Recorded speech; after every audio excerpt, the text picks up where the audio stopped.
Hi YouTube, Busy here. Just wanted to show a little more detail of the unit for the brake fluid. As you can see,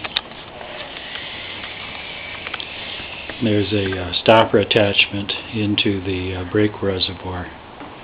Connected to that is a pneumatic fitting,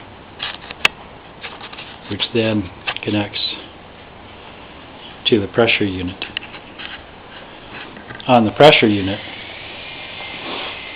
I have a release valve as well as a pressure gauge.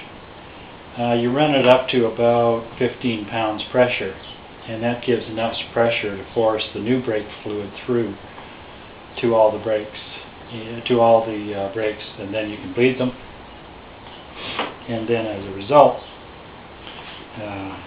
you get much cleaner, better flushing. As you can see here, the old brake fluid was pretty poor condition. Since the clutch here is also connected to the same reservoir, it allows me to bleed that, which I don't think had been bled since the car was built. So, as before, I'll run a video to show how to bleed the brakes using this unit, and we'll go on from there. 'Cause, yep,